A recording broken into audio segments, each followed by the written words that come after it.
Every October, thousands of gardeners across America, the United Kingdom, and across Europe stand in front of empty garden beds and feel that quiet, familiar disappointment. The summer harvest is gone.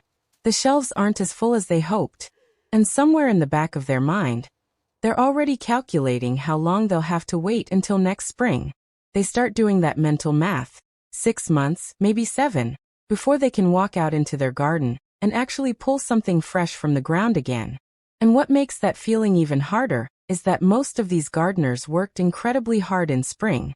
They planned their beds, they nursed their seedlings, they fought off pests, they watered through dry spells, and they got a beautiful summer harvest. But now it's gone. And the garden just sits there, quiet and empty, like a room that used to be full of life. What they don't know, what nobody ever told them, is that the solution was sitting right there in July. Not August. Not September. July. That one month, that sweltering, humid, almost unbearable month that most gardeners write off as a maintenance period, holds the key to a garden that feeds you straight through autumn and well into the colder months. That empty October feeling? It's not inevitable. It's the result of a single missed opportunity that happens every single year in the middle of summer. But here's what makes this even more frustrating. The crops that grow best from a July planting? Most of them actually taste better because of the cold. The frost doesn't destroy them, it sweetens them. It deepens their flavor in ways that a spring or summer harvest simply cannot match. The cold triggers a chemical change inside these plants that converts starches into natural sugars, and the result is a depth of flavor that you genuinely cannot get any other way. So while you were waiting for next year, your garden could have been preparing a better harvest than anything you grew in June. Today that changes. 12 crops, ranked from 12 down to 1. Each one a reason you should never let July pass you by again. Each one verified, specific, and chosen because it does something remarkable when it goes into July soil. And we're saving the most surprising one for last because number 1 on this list is a crop that most experienced gardeners have never even considered, and it might just be the most useful thing you plant all year. Let's get into it. Welcome to Evergreen Garden Life. If you're new here, please take a second right now to like this video, share it with a fellow gardener who needs to hear this, and hit that subscribe button. Drop a comment below telling me what time you're watching this. I genuinely read every single one, and I love knowing where in the world our community is growing from. Now before we dive into the crops themselves, there is something critically important I need to walk you through first, because if you skip this part, the rest of this list won't make nearly as much sense. This is honestly the piece of information that most gardening channels completely leave out. They hand you a list and say plant these in July, without ever explaining the strategy that makes it all work. We do things differently here on Evergreen Garden Life.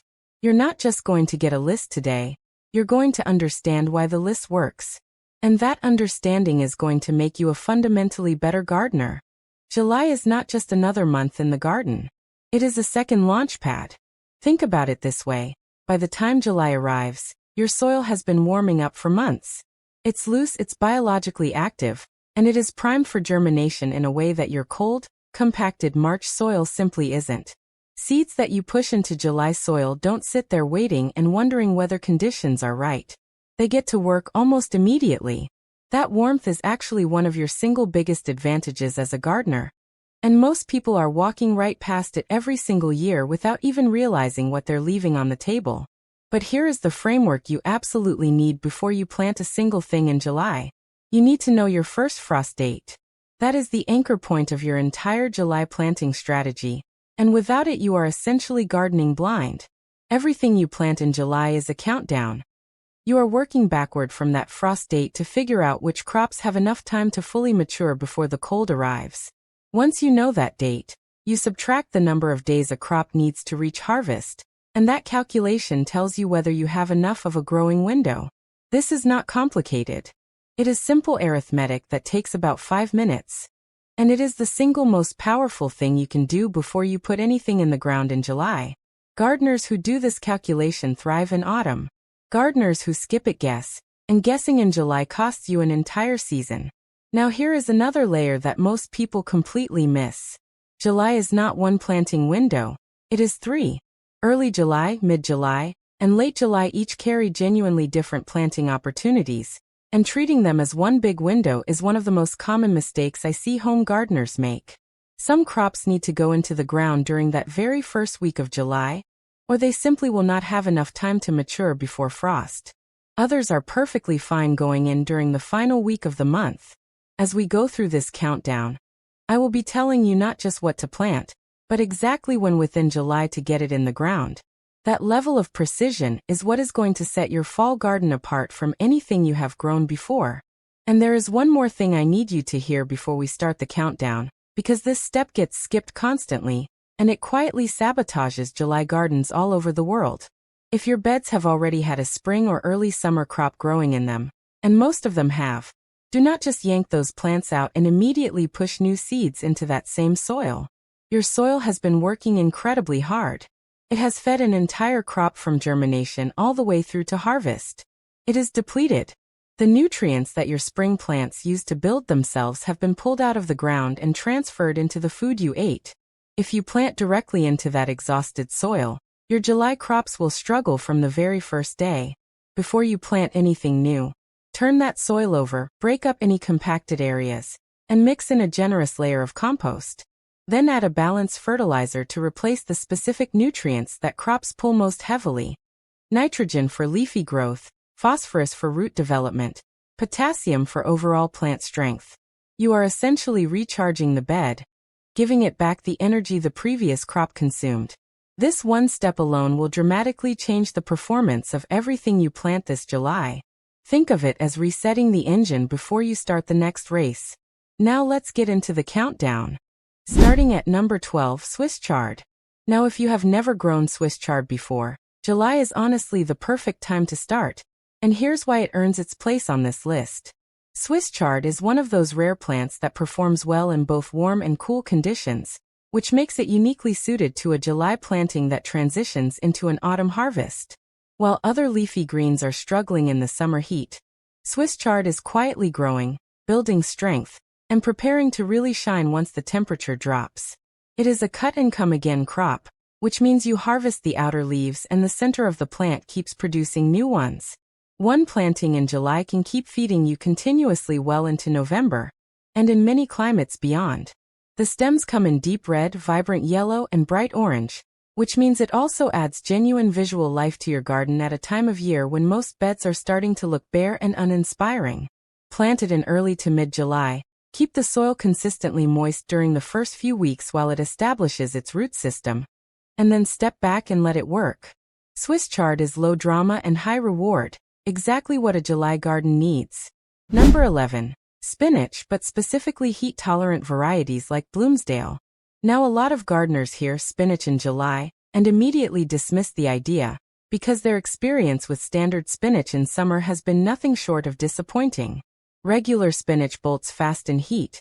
The leaves turn bitter and tough, and the whole plant goes to seed before you've had a chance to harvest enough for a single meal. That experience is real, and it's valid, but it's the wrong variety telling the wrong story. Bloomsdale spinach and similar heat-tolerant cultivars are built completely differently. They have been selected specifically for their ability to resist bolting in warm conditions, which gives them a productive window that regular spinach simply doesn't have. Plant Bloomsdale in mid-July, give it some afternoon shade using taller companion plants, keep the moisture consistent, and watch what happens when September arrives. The leaves will become tender, the flavor will deepen, and you will have fresh spinach at a time of year when most people are reaching for frozen bags at the grocery store without giving it a second thought. Number 10, lettuce, but only if you choose the right variety, and this distinction matters enormously. Standard lettuce varieties in July are a recipe for frustration, wasted bed space, and a lot of bitter leaves that nobody wants to eat. The heat causes them to bolt rapidly, sending up a flower stalk and flooding the leaves with compounds that make them genuinely unpleasant to taste. But bolt-resistant varieties like Nevada and Jericho tell a completely different story. These varieties were specifically developed to handle the heat of summer without rushing to seed, which means they stay productive far longer than conventional lettuce would in the same conditions. Plant them in mid to late July, and they will be ready for harvest right around the time the autumn air starts to carry that first hint of coolness.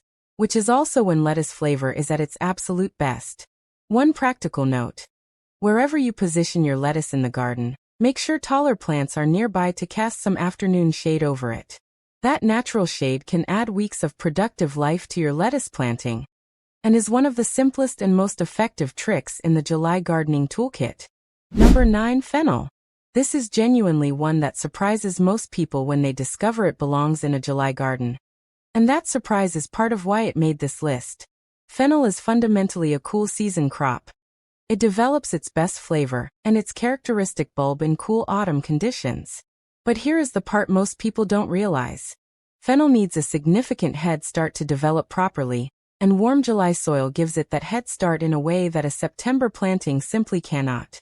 By the time the cool autumn air arrives, a July planted fennel is already well established, root system in place, and ready to respond to those cooler temperatures by developing the sweet, anise-flavored bulb that makes it so rewarding to grow. Fennel is also one of the most effective pollinator attractants you can have in a garden. Its flowers draw in beneficial insects that will help protect and support everything else growing around it. Plant in early July, give it generous spacing because fennel does not like competition, and keep it away from most other vegetables since it has a tendency to inhibit the growth of nearby plants. Give it its own corner, and it will reward you in autumn with one of the most distinctive and underappreciated harvests in the home garden. Number 8. Peas, specifically dwarf or early varieties. This one requires careful timing, but when you get it right, it is one of the more satisfying July planting achievements you can pull off. Most gardeners think of peas as a strictly spring crop, and for standard varieties that is largely true. But early dwarf varieties, short, compact plants with fast maturity windows, have just enough growing time to work when planted in early to mid-July, particularly in the northern parts of America, across the UK, and in many parts of northern Europe where autumn doesn't arrive aggressively early. The key is selecting a variety that reaches flowering quickly, because the sooner the plant flowers, the sooner it produces pods, and time is your most limited resource with a July pea planting. Beyond the harvest itself, peas are nitrogen-fixing plants, which means their roots actively return nitrogen to the soil as they grow. Even in a season where your pea harvest is modest, your soil will be measurably healthier after growing them. And that is a genuine gift to whatever crop comes next. Number 7. Celery. Now here is one that requires patience, but the payoff at the end of that patience is something genuinely worth waiting for. Celery is a notoriously slow grower, and that slowness is actually the reason July is such a strategic time to start it.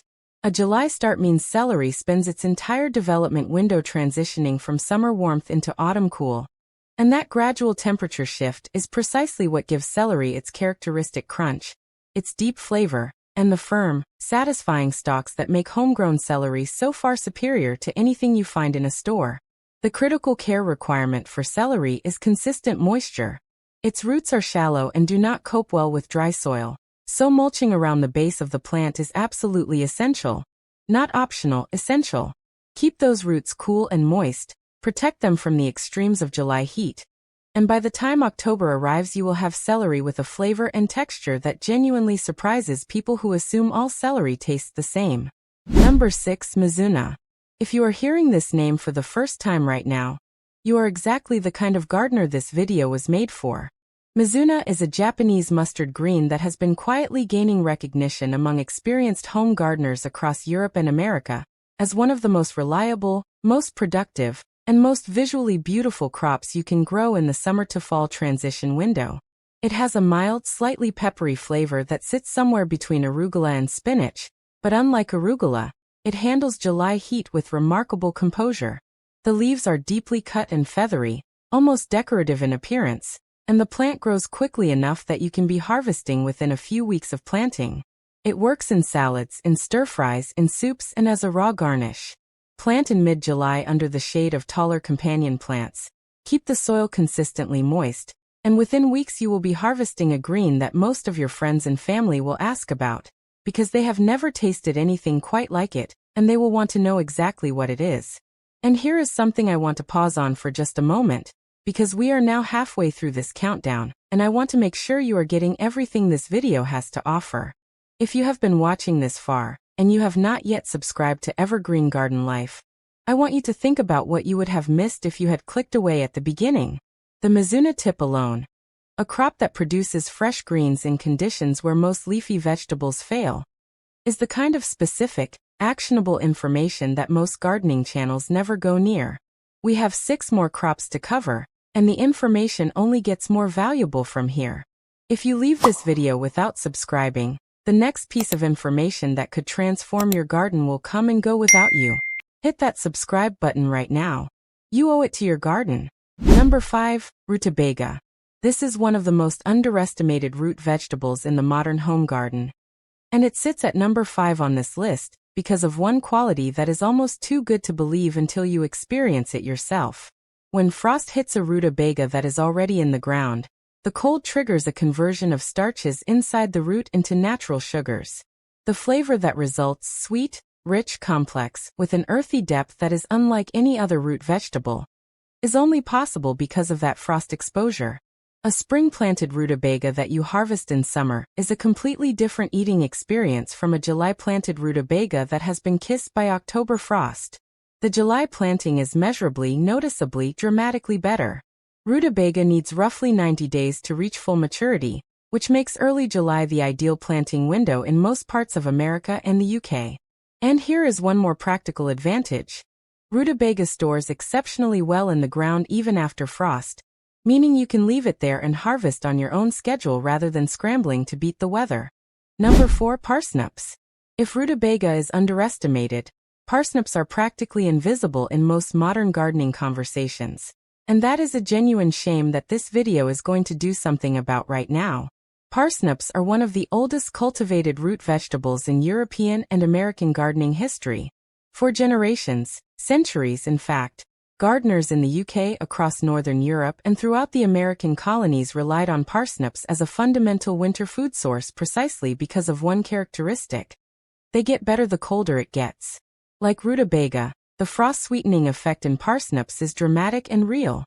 The sugars do not fully develop until the roots have experienced genuine cold, which is why a July planting that positions parsnips to receive their first frost exposure in October sets them up for a late autumn and early winter harvest that is far superior in flavor to anything grown in warmer conditions. They need deep, loose, stone-free soil to develop their long taproots properly. They are slow germinators. 2 to 3 weeks is completely normal, so do not panic and do not pull them up.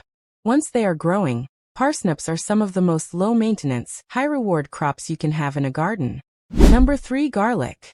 Now this is the one that raises eyebrows every single time, because the conventional gardening wisdom says garlic goes in during autumn, September, October, for a harvest the following summer. And that is absolutely true for traditional garlic cultivation.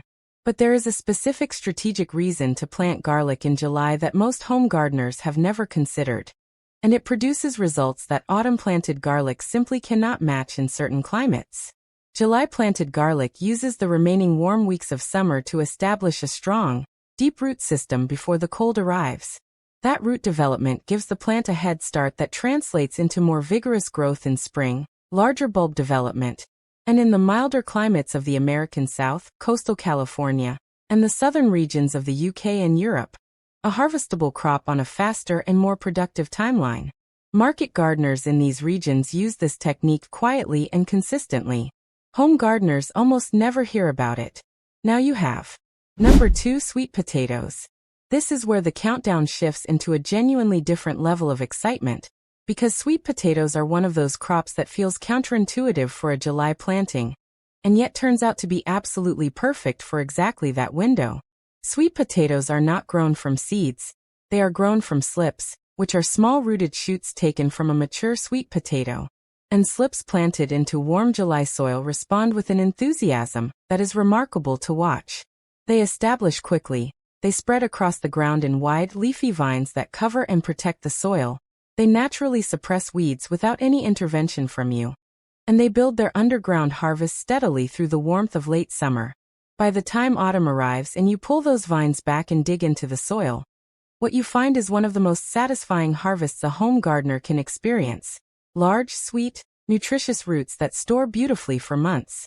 Sweet potatoes are also genuinely drought resilient once established, which means a dry spell in August is not going to cost you your harvest.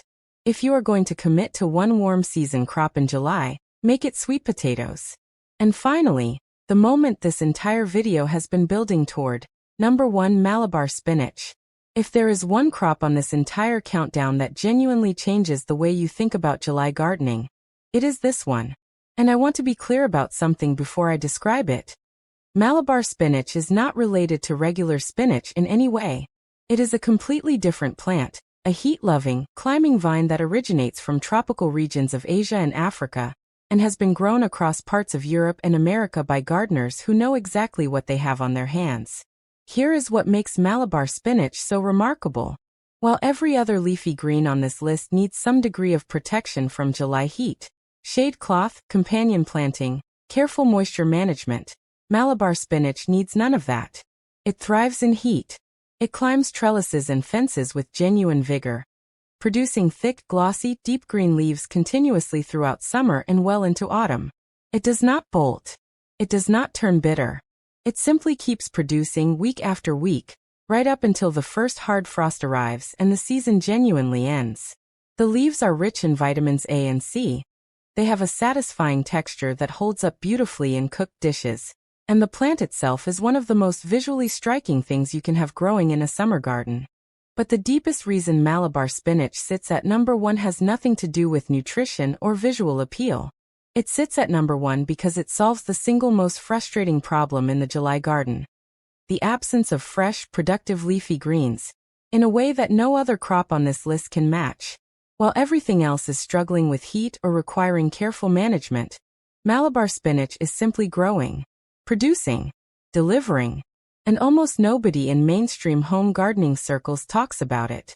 It does not appear on most July planting lists. It does not get featured in the average gardening video. Which means right now, as you finish watching this, you know something that the vast majority of gardeners in America, the UK, and across Europe do not know. And that knowledge is worth something. Use it. So there you have it. 12 crops that collectively prove a single, powerful truth. July is not a gap in your gardening calendar. It is an opportunity. It is the second launchpad of the entire growing year. And the gardeners who recognize it for what it is are the ones who never have to stand in front of empty beds in October feeling that familiar, unnecessary disappointment. The frost countdown framework gives you the timing. The soil reactivation step gives your new crops the foundation they need. The micro windows within July give you the precision to plant each crop at exactly the right moment. And these 12 crops give you the harvest, fresh, flavorful, and in many cases sweeter and more complex than anything you grew in the peak of summer. The answer to a productive autumn garden is always planted in July. It always has been. The gardeners who know that are already planning their beds right now. The question is whether you are going to join them. Before you close this video, I want to say something directly to anyone watching who has not yet subscribed to this channel. Everything you just learned, the Malabar spinach, the frost-sweetening science behind Rutabaga and Parsnips, the micro-window strategy for July planting, the July garlic technique that market gardeners use and almost never share, none of that came from a generic gardening list. That came from this channel, from this community, from the commitment we make every single week to go deeper than the surface-level information that floods every corner of the internet. If you leave this video without subscribing, the next piece of information that could change your garden will arrive on this channel without you. The next crop list that opens up an entire growing window you never knew existed will come and go. And you will still be standing in front of empty beds next October, not because the solution wasn't available, but because you didn't hit that button when it mattered. Subscribe to Evergreen Garden Life right now. Turn on the notification bell. Share this video with one gardener in your life who is still convinced that July is too late to plant anything. Because the best thing you can do for a fellow gardener is hand them the information they didn't know they were missing. We will see you in the next one.